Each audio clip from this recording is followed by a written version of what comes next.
Perfect? Bang on my chest if you think I'm perfect. Go ahead, bang on it. No heart? You gotta have heart. Miles and miles of heart. This is Patchwork Heart Ministries' Young Catholics Respond, brought to you by Breadbox Media. Now, here's your host, Bill Snyder. Thanks, Adam, and welcome to this program of Young Catholics Respond. It's a pleasure to have you joining us no matter where you're listening from. Thank you so much for tuning in. And remember, you can head over to our website, patchworkheart.org, to check out more about our ministry. We always have so many other things going on than just our ministry podcast, this podcast. So check us out. We've got some great resources and things for you to check out and look at. Again, it's patchworkheart.org. Don't want to spend too much time talking about ourselves today, though, because I have a wonderful guest. His name is Bryan Mercier, and he is a professional Catholic speaker, retreat leader, author, and founder of and president of Catholic Truth. He has spoken to countless teens and adults over the last 20 years through confirmation retreats, parish missions, keynotes, Catholic school retreats, seminars, workshops, colleges and universities, conferences, and through TV and radio. He has been aired on national TV and radio in different states, including Ave Maria Radio, Sirius XM Satellite Radio, Relevant Radio, and EWTN. Bryan is also a proud member of the Catholic Speakers Organization and has a brand new book out called Why Do You Believe in God? Bryan, welcome to the program, and thank you so much for joining me today on Young Catholics Respond. Thank you, Bill. I'm glad to be here. Yeah, so on today's program, I want to just talk with you a little bit about your faith journey. I know that you have a fascinating one. So let's talk first a little bit about your journey to the Catholic faith. Well, I actually have always been Catholic. I grew up in a Catholic family of 6 kids. My mom taught me to pray since I was a small child and since I could talk. And I prayed every single day of my life and up until middle school, high school, throughout. In fact, I prayed a rosary every day through high school. I'm not really sure why, except that my mom told me to. And I really feel like that rosary, which is such a powerful prayer, would get me through the dark times that were coming. Because it was, even though I went to Mass every Sunday and even though I prayed every day, I took a dark turn in high school and I started to become really sad. I started to become really depressed. I was bullied a lot at school. I was made fun of a lot, hazed a lot. And my parents didn't have the best marriage at the time, and so that affected me a lot too. Some of it was very abusive when I was a kid, and so it caused a lot of anger in me and a lot of sadness. And then when you already take a kid who's sad and you start making fun of him and bullying him at school, he's going to become depressed. And if you already have a kid who's depressed, he's going to become angry and start to become bitter and resentful. And if you already have one of those kids, then you're going to put them over the edge at some point into what we know probably today as what happened at Columbine, or something else like that, where these kids just did something rash because they didn't know what to do with all of their anger and problems. And I started to go down that dark path myself. I started to dress in black every day, and I started to carry weapons, and I started to really just hate the world around me. For 7 years, I just became super depressed.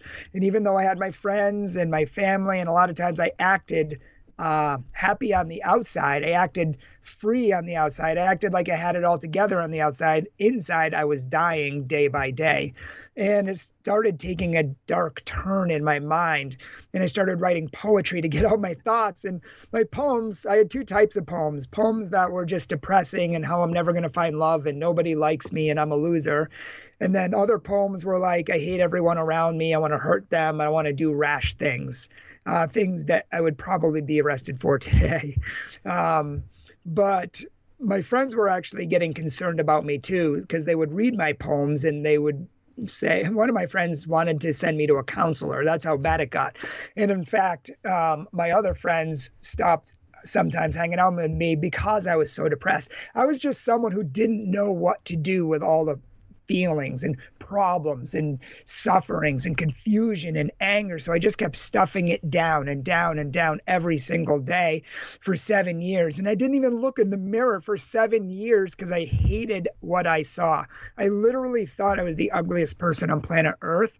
And this is the way I lived for high school and probably the first 2 years of college, leading up into my conversion at Franciscan University in college. But for a long time, my friends and I would walk around dressed in black, carrying weapons, looking for fights, writing poetry about how we wanted to hurt people. And I don't know, I prayed every day. I still said my rosary every day. And I was living 1 foot in the God box, 1 foot in the worldly box. And I don't know why. I just kept praying to God to heal me, to help me find a girlfriend, to do something in my life to make me happy. And he never did. And so I figured, okay, well, either God's not real or he is real, but maybe he's like, he doesn't like me. Nobody else seems to like me in high school. So I don't know. Maybe it's that.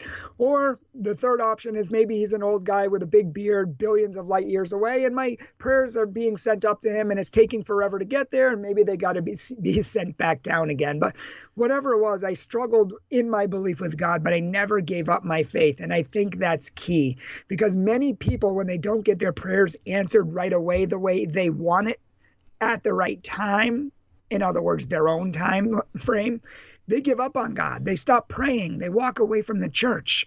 And that's not what we need to do. I kept praying. I kept struggling in my relationship with God. And in the long run, once I got to college, it would pay off and God would pour it out on me 100 times over.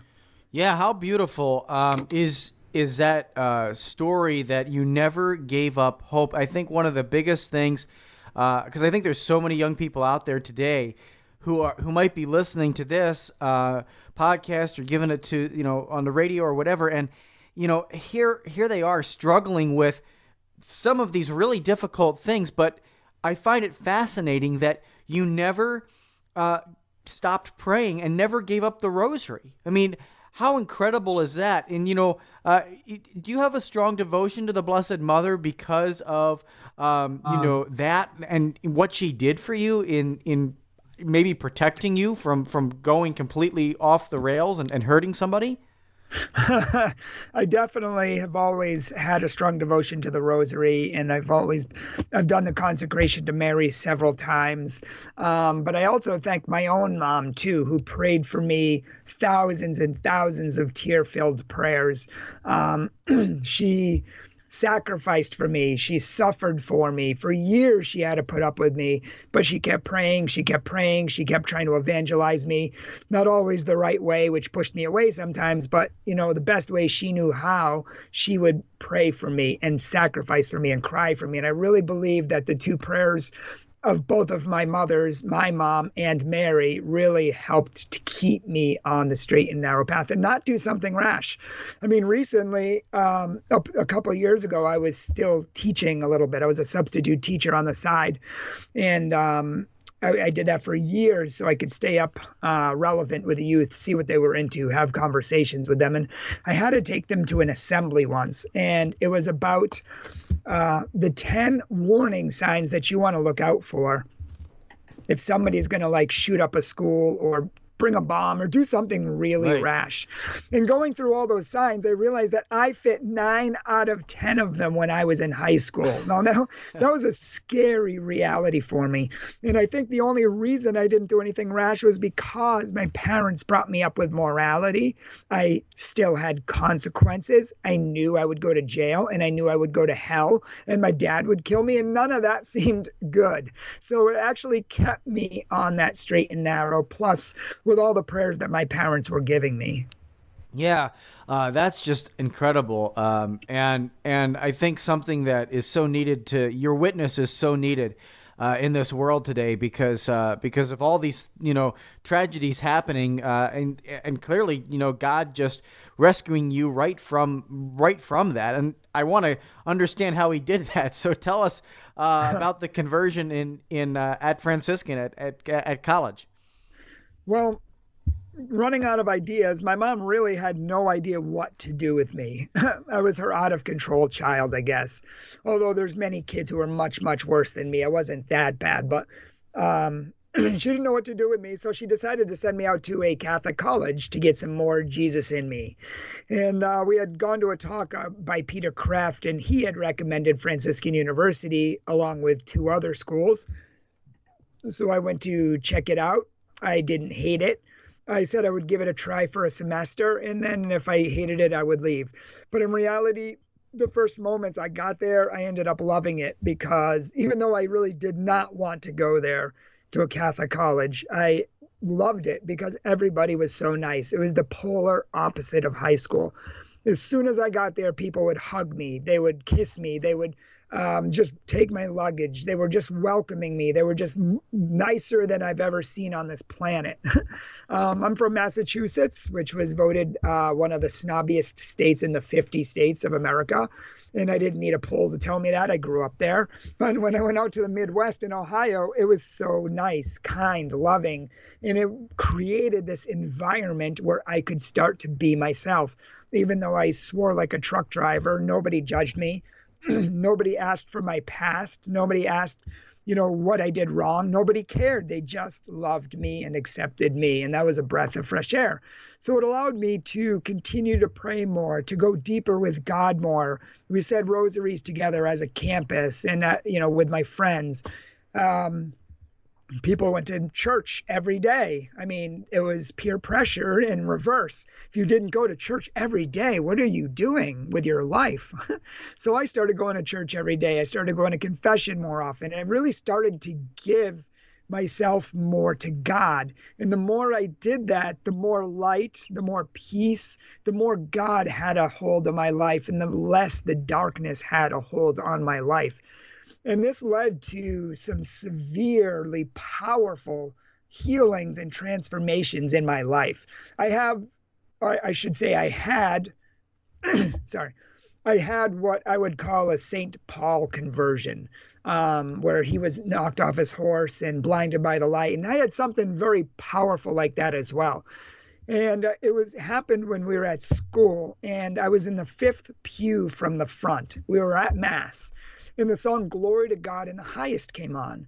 And just so your listeners know, Steubenville is a school that is, I'd say half, at least when I was there, it was about half traditional, maybe 40% traditional, and about 50 to 60% charismatic.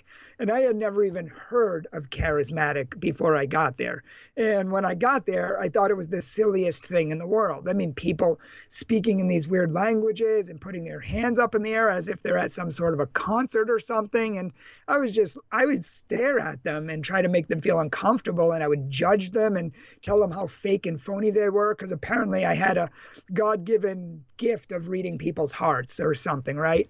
But God had a good sense of humor, and he was going to change my mind to that really quickly. So fast forward to this Mass, and I'm in the 5th pew from the front, and the song Glory to God in the Highest comes on. And I really felt God come into my life. I won't say for the first time, but in a powerful way. I felt it, and it felt like he wanted me to put my arms up in the air. And being the good Catholic I was at the time, I told him no. I said, no way, God, I'm not going to act like all of these other holy rollers. Wow. And after that, he didn't make me. I just want to make this clear. He didn't make me, but he kept insisting, just give me a chance, Bryan. Just give me a chance. Take a chance. I'll change your life. Take a chance. And I finally said, fine, God, if it's going to make you happy, I'll put my hands up in the air. So I put them up just a little bit, like a tad, not over my head like all the other people, just a tad. But that, just opening myself up that much allowed him to work in my life. And what happened next, I can't even explain. It felt like, the best way I can explain it is like an 18-wheeler truck going about 55 miles an hour and slamming into you. Like this force just hit me so hard, and it paralyzed me from head to toe. And I was freaking out, and it just kept getting stronger and stronger until I remember myself crying out in my head, "Okay, God, I get it. You're real. I get it. You're real. I believe in you. I believe in you for real. You're the real thing." And I was freaking out. And I don't remember what happened for the next 5 or 10 minutes, but I remember blacking out, just standing there. Most people, if they blacked out, they would fall over. But for some reason, I didn't. And God gave me, I'm not going to say I saw heaven because I didn't, but he gave me a vision at that point of what I think heaven is like. And I saw a picture in my mind about there was this huge throne room. In the huge chair, there was a huge Jesus, go figure. And there were millions of people around the throne. Half of them were prostrate on their faces before God. Half of them had their hands up in the air, just praising him with all of their might. And then there was a line going down, we'll say South Heaven, as far back as you can go. And in that line, people were waiting in line to go see Jesus. And there was this man in Jesus's hands that I saw, and he was shone like the sun. He was so happy, and Jesus was hugging him, and he was kissing him. And this guy was so little compared to Jesus, but he was so happy. And I realized when I looked deeper into the vision that I was next in line to go get that happiness. And on my way up to see Jesus, the whole thing just kind of ended. And when I came out of it, they were at a whole different part of the Mass. I still had my hands in the air. I was still standing in church. Like, it was just an awkward experience. But God told me, I really felt like he spoke powerfully to my heart and said, "Bryan, you've been way too angry, too sad, too confused, too depressed. You're too young to be all that. And I made you for so much more. Trust me and follow me, and I will make you new." And so how can you refuse that? So over the next year, God transformed my life with a couple of more powerful experiences that healed the depths of my brokenness, healed the depths of my daddy wounds and other things that I had, and literally transformed me from someone who hated and dressed in black and wanted to hurt people to someone who just has been so overfilled with love to overflowing that all I want to do is love the world, love my enemies, love everybody, and bring that love of Jesus Christ to a dark and fallen world, a broken world. And that's what God did for me. Complete transformation inside out. Took out all my hate, replaced it with love. Took out all the pain, healed it. Took out all the brokenness, healed it. Gave me peace, gave me joy to overflowing. Nothing I've experienced in my life. Oh my gosh. What an amazing story. Today my guest is Bryan Mercier, and we are talking with him about his amazing journey of faith on today's program. We have to take a short break, but when we come back, we're going to continue our conversation with him, and he's going to lead us into what he's doing now and how you can be a part of encountering the love that Bryan has for the world. So right back after these messages here on Young Catholics Respond, I'm Bill Snyder. The St. Raymond Nonnatus Foundation for Freedom, Family, and Faith offers prayerful accompaniment for those who are affected by divorce and separation. We offer free online support meetings for those affected by divorce and for adult children of divorce. You can learn more about us at nonnatus.org. That's NONNATUS.org. Text or call 215-870-9913. Patchwork Heart Ministry is committed to sowing hope into broken hearts by helping young people encounter the love of Jesus Christ and His Catholic Church through prayer, storytelling, and media initiatives. We invite you to prayerfully consider supporting this mission financially. Mail your tax-deductible donation to Patchwork Heart Ministry at P.O. Box 563, Lake Geneva, Wisconsin, zip code 53147. Or visit patchworkheart.org to donate online. That's Patchwork Heart Ministry, P.O. Box 563, Lake Geneva, Wisconsin 53147, or online at patchworkheart.org.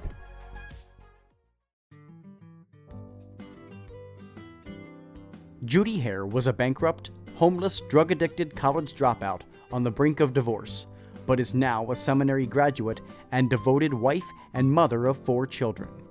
What happened? Find out in her autobiography, Shattered: How God Restored My Heart and Life. Her journey of faith has been called brutally honest, truly inspiring, profound, heartbreaking, and life-changing. Shattered is available now for only $15 on her website, judyhare.com, on amazon.com, or at your local Catholic bookstore. As Judy says, it is never too late to become the person you deserve and desire to be. So stop wishing for change and start doing something about it by reserving your copy of Shattered today.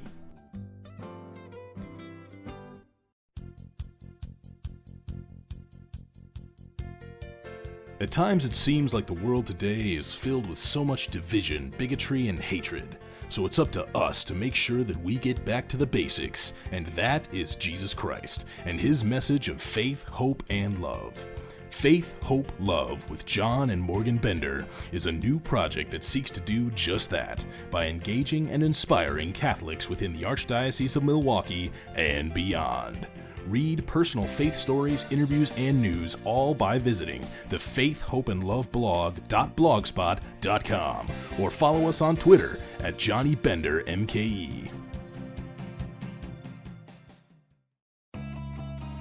Your heart is always beating, but you never have to think about it. Welcome back to Young Catholics Respond. Once again, Bill Snyder. Welcome back, everybody, to this episode of Young Catholics Respond. I'm Bill Snyder. Today, my guest is Bryan Mercier, and we are talking with him about his amazing faith journey and his mission of being an evangelist and being a Catholic speaker and everything. So, Bryan, I want you to kind of finish off the story because I know there's a little bit of an end to it. But then let's also talk about what you're doing currently. So go ahead and just finish us off with the rest of the story.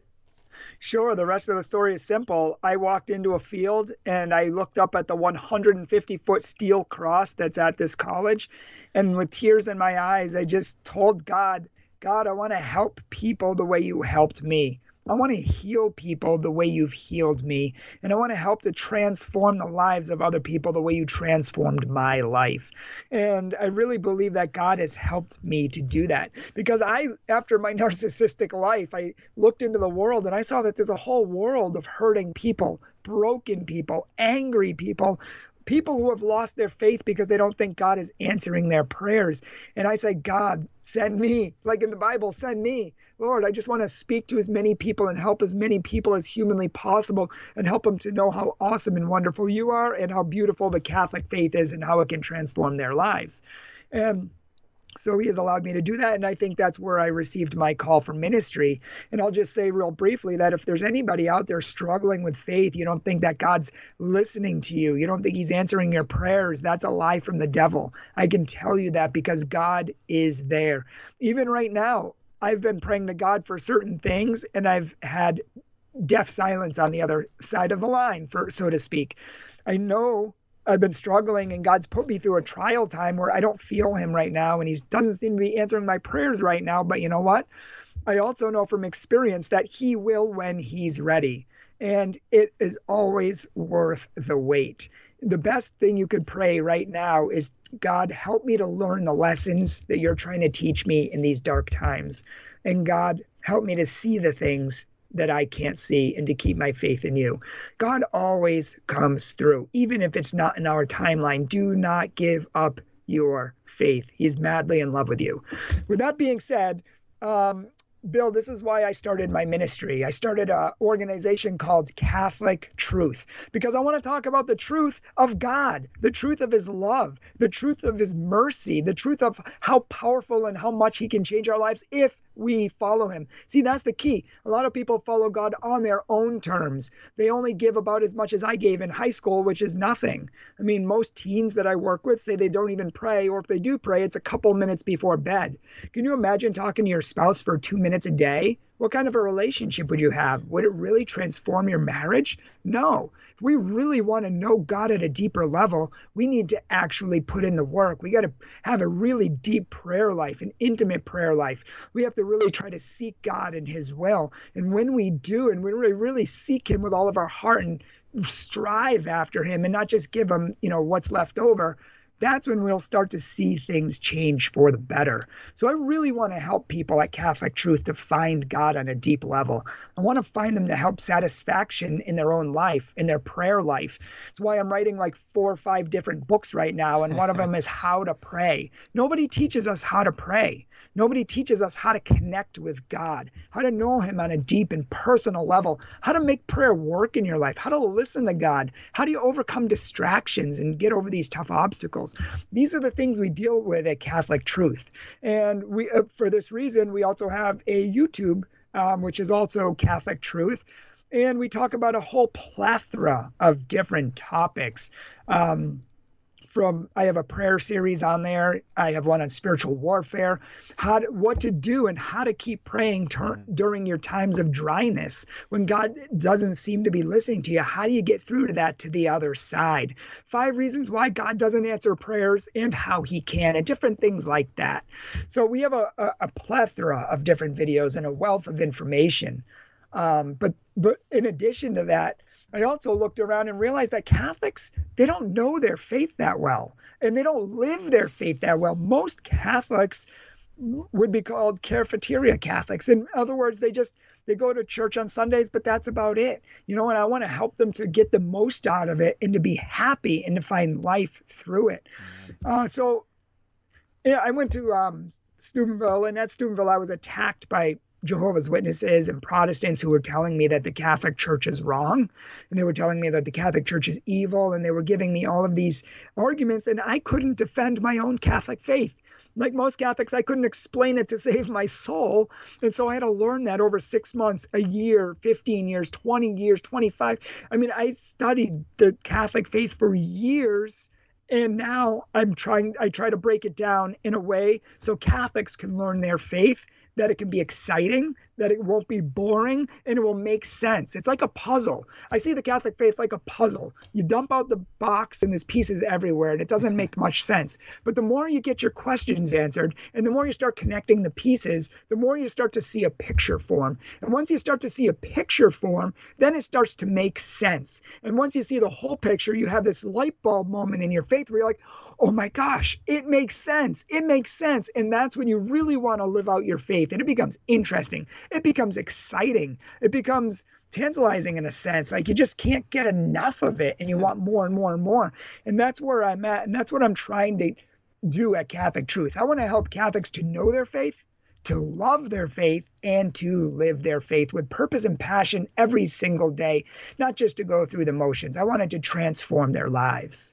Oh my gosh, so incredible and so beautiful. What an amazing mission that you have, and it's such a blessing to be able to talk with you and have your passion and your wisdom and knowledge and your story aid so many people right now. I know that there are so many people that the Holy Spirit has made divine appointments with listening to this right now, and that our hearts are being overflowed and filled. And we only have so much time on the radio. I wish we could talk with you, more right now. But I want to make sure that I promote your website and get that out there, and then make sure that you tell everybody else how to get in contact with you. But Catholic Bryan, BRYAN.org is your website, and it's very accessible, very easy. It's got a whole bunch of things on there.